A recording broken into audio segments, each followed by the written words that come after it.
Hello and welcome to Your Coaching Journey, a podcast for doctors about coaching. Whether you're a coaching doctor, a doctor who is learning to coach, or a doctor who'd like to build coaching into your professional life, then this is the podcast for you.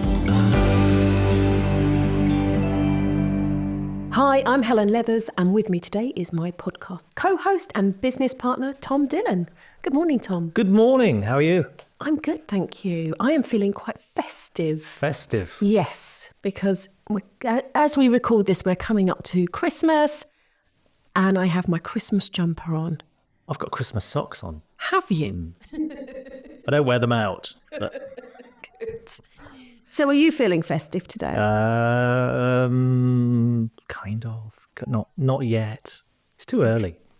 Okay. How are you feeling? I'm wonderfully well. Good.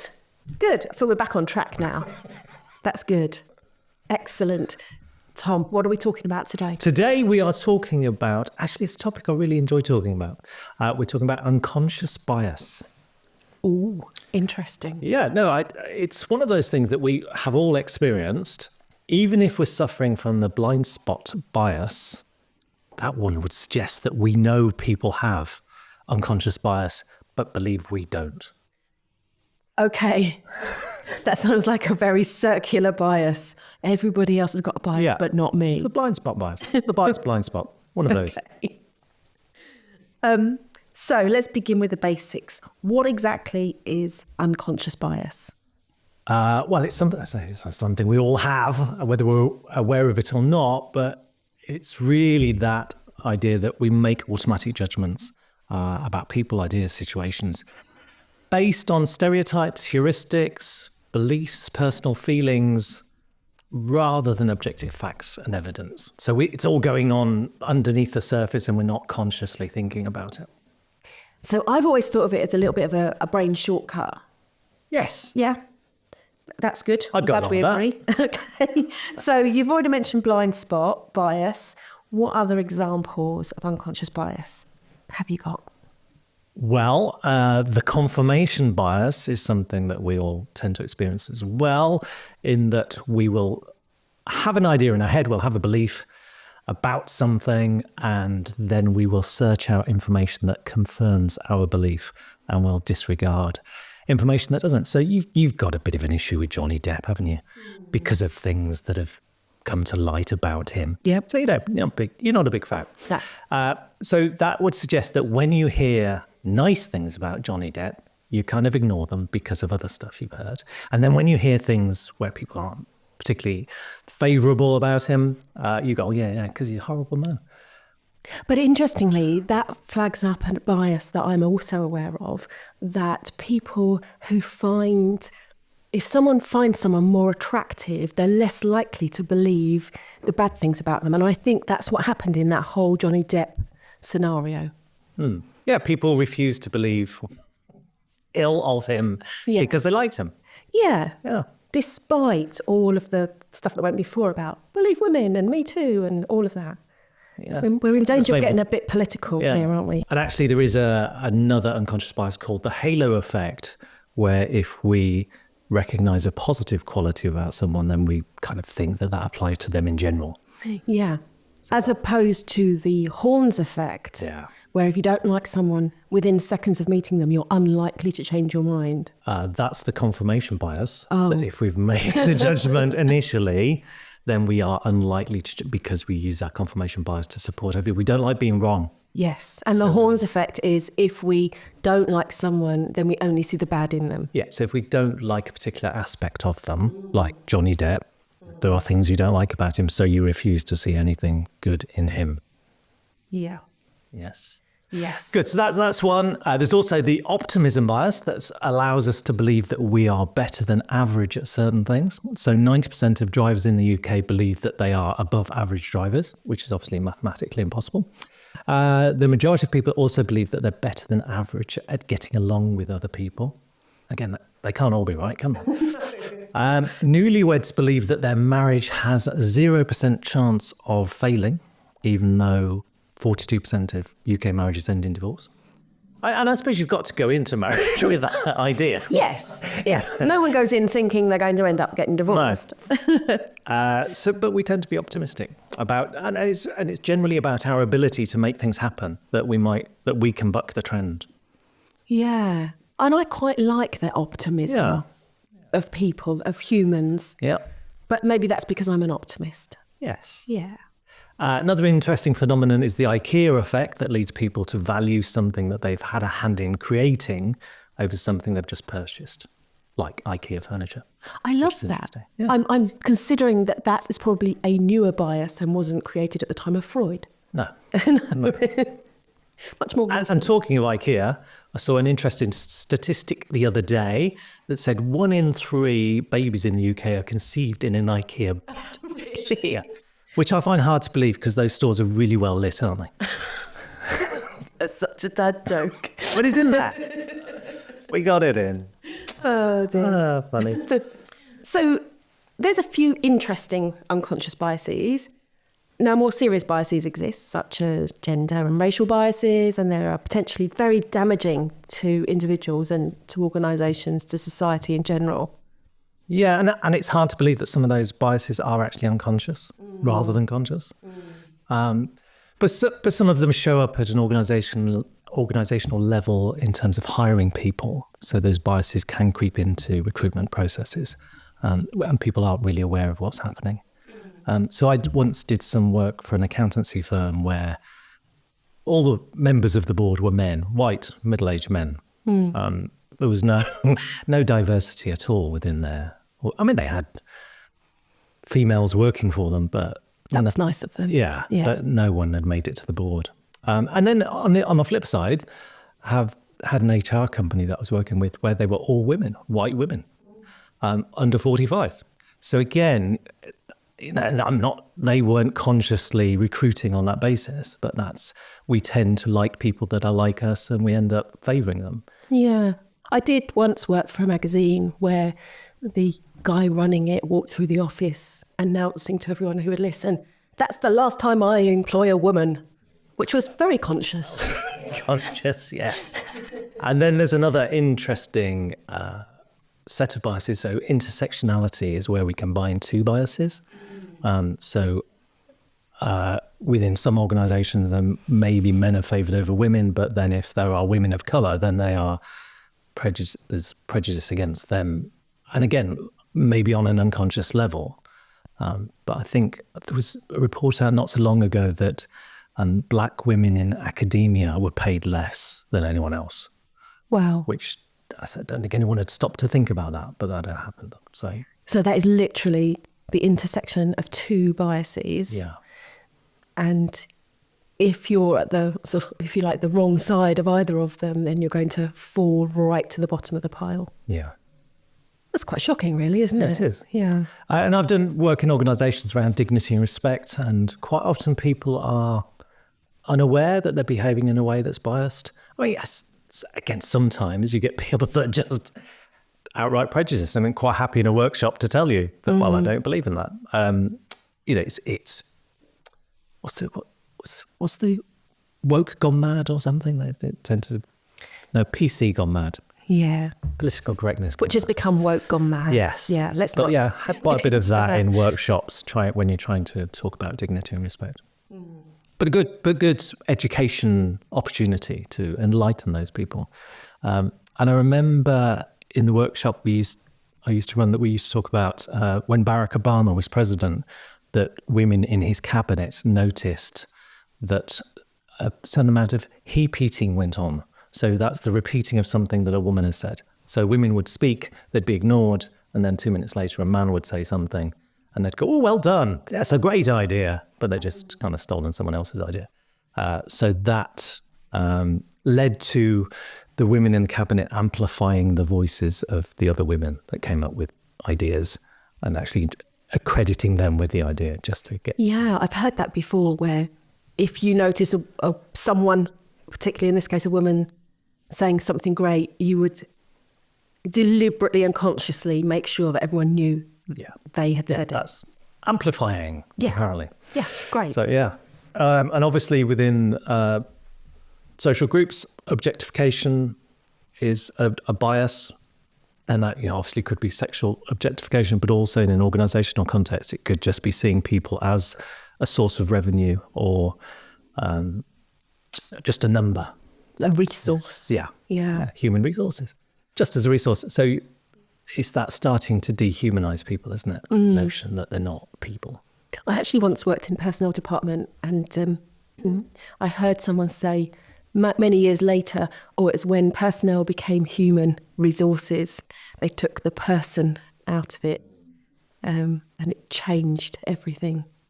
And it is that thing of seeing people as a resource. Yeah, which is strange because you would think that it's gone the other way and that people are more conscious of looking after people, our well-being movement. But yeah, it's interesting. So why do we have all of these seemingly unconscious biases then? Well, you kind of summed it up at the beginning. It's a shortcut, isn't it? We need them as humans because there's so much information coming at us all the time that we try to filter it and simplify our lives by having shortcuts. Yeah, I've also heard the phrase about our brain being a cognitive miser. Yes, I like that phrase. And that's because our brain uses so much energy to function that it looks for shortcuts where it can, almost. Yeah, so we don't like to spend too much time thinking about things. I think we all know people who don't spend too much time thinking about things. And maybe some people who spend way too much time thinking about them. And obviously, in certain such circumstances, it could be, snap judgment is the right thing to do. Yes. So it does serve us well in certain circumstances, but then in other areas, it just gets in the way. And I think a lot of it is just the amount of information that's coming at us. So if you think of all the information that's coming at us through our senses of sight, hearing, touch and smell, as well as our internal thought processes, thinking about all that stuff too, and the interoception that tells us what's going on in our body, we've got to pay attention to all of that as well. It's all a bit overwhelming.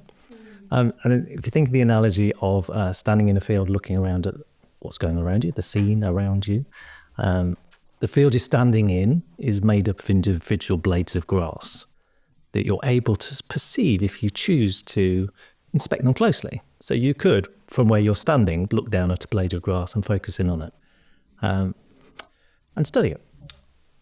However, for the most part, you don't need to because you know what a blade of grass looks like. You have that frame of reference. So you just make that assumption that the field that you're standing in is full of thousands of blades of grass and that you don't need to pay any attention to that or think about it anymore.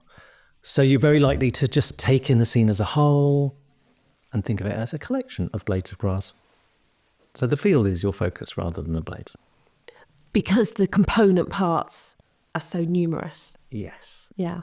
And we just don't have the time to focus on No. it. Unless we're being mindful and decide to focus on them to take our mind off other stuff. But for the most part, we build up that schema, don't we, of what things look like and how things are. And we tend to work to that schema. Okay.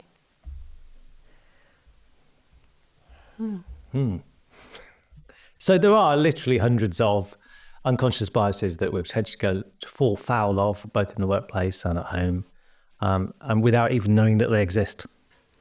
So some that might show up in the coaching room. So the normalcy bias is the refusal to plan for or to act upon a change in events. So if a disaster is happening that's never happened before.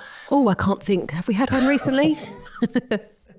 We choose to ignore it because it's not in us frame of reference, is it? Yeah. And actually, think back to the COVID, which I guess is what you were referring to. Yeah.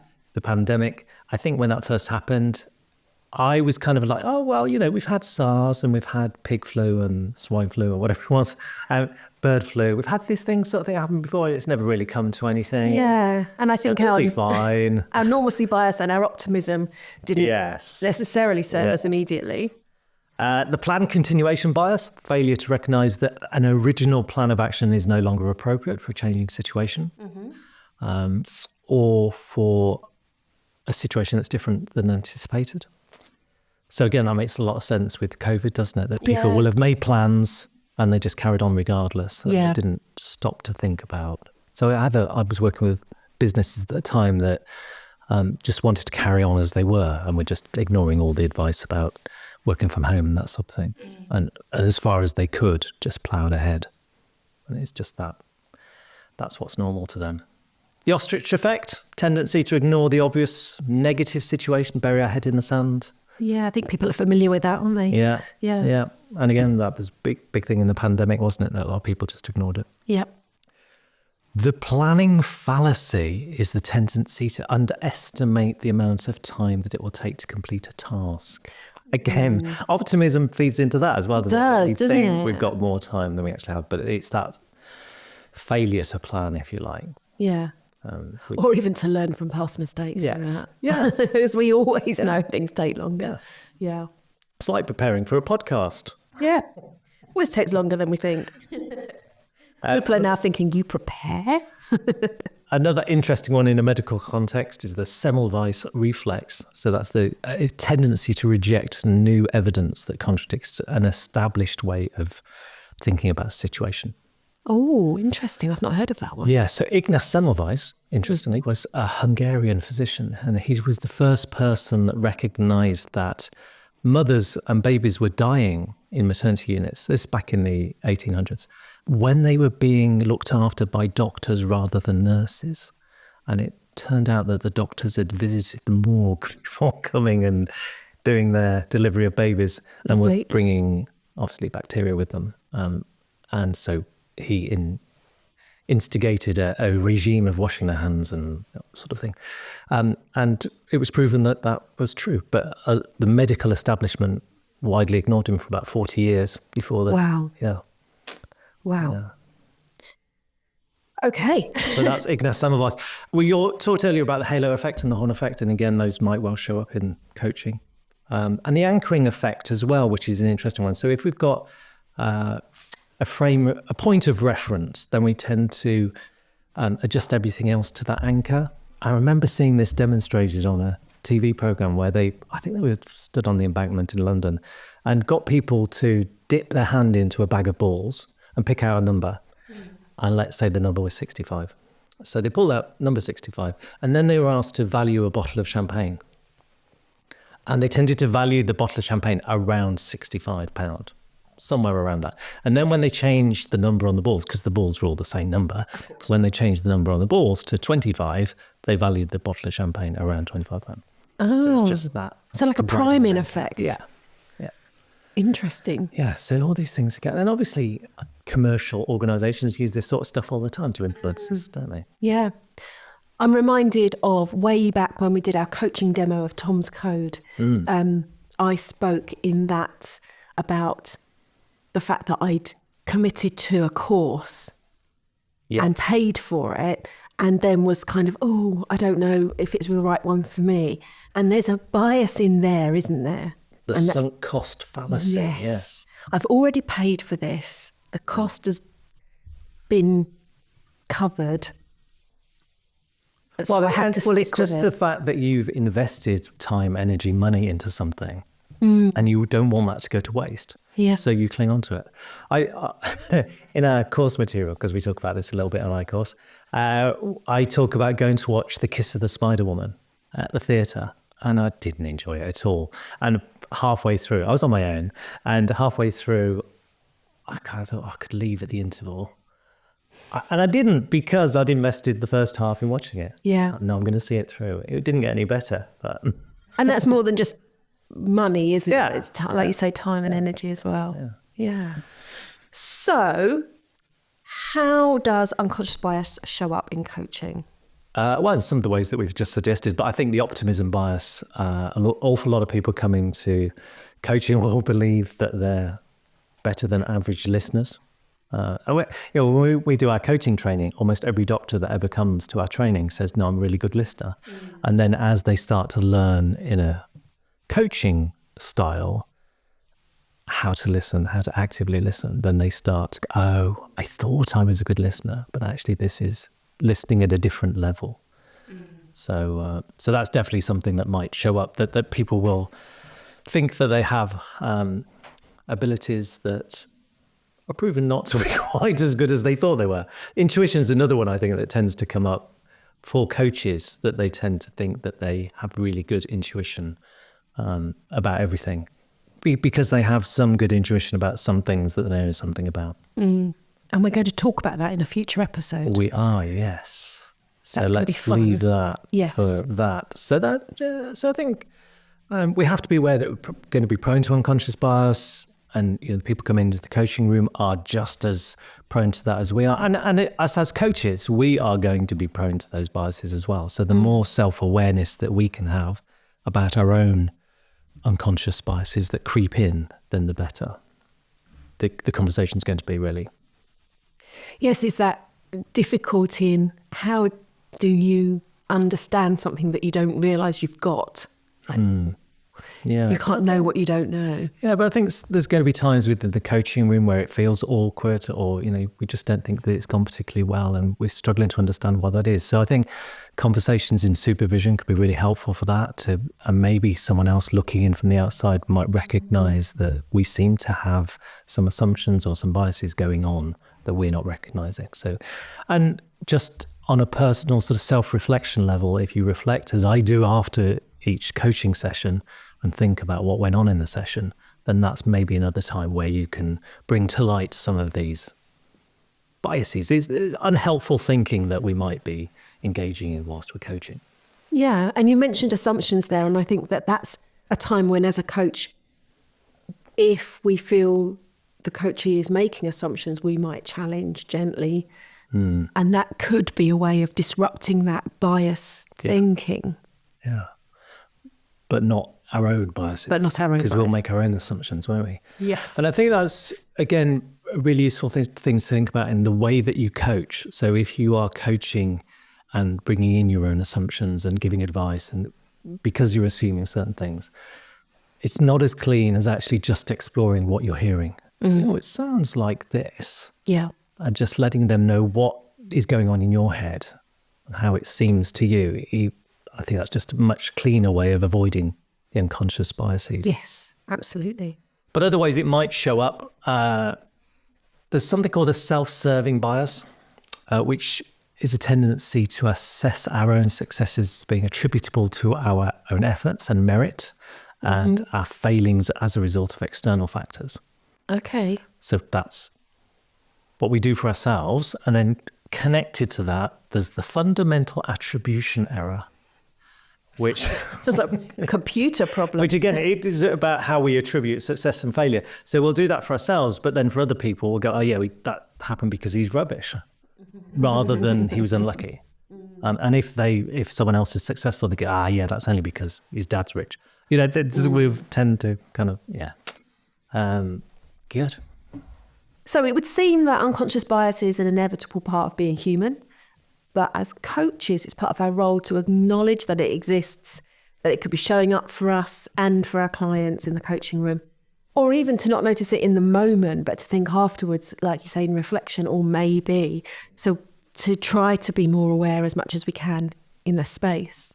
Yeah. So I think we have to develop our own self-awareness, realise that we will be subject to those biases as much as anyone else. Engage in that reflective practice. Obviously foster an inclusive coaching environment. So I think by developing our own self-awareness, realizing that we are going to be subject to those unconscious biases, engaging in some reflective practice, taking any sort of slight doubts we have to supervision, and then fostering that inclusive coaching environment where everyone is welcome, then we can ensure that our coaching relationships are fair, effective, and empowering. Wonderful. So some work to be done. I think so. I think it's always going. Yeah. I think when we think we've got it cracked, we're probably suffering from that blind spot. Yes. I recall someone once writing on a social media post, I know my own mind. And I thought, surely by writing that, you're completely the opposite of know your mind. Because if you know your mind, you'd know you didn't know your mind. Yeah. Good. So thank you so much for all of that. That's absolutely fascinating. And I think that it's a really interesting area for us to think about our thinking. Yeah, it's one of my favourite topics. Yes. As only when I talk about it, I realise that it is a fascinating area. So if you found today's topic helpful, then perhaps spend some time reflecting on your own biases and how you can be more inclusive in your coaching practice. And we'd love to hear your thoughts and reflections on that. So please do share your feedback and, of course, your questions with us. And if you enjoyed the episode, please subscribe, leave a review. Share it with other people you think might benefit from the conversation. And next time on the podcast, we are going to be talking about another coaching approach. And this is one I know nothing about. So I'm really looking forward to talking about it with you. And that is narrative coaching. Narrative coaching. You'll enjoy it. Do you know, it's not dissimilar to the way that we coach. Okay. But we'll explain more in the next episode. I look forward to that. So thank you, Helen. Enjoyed that. Thank you. Bye for now. Bye for now.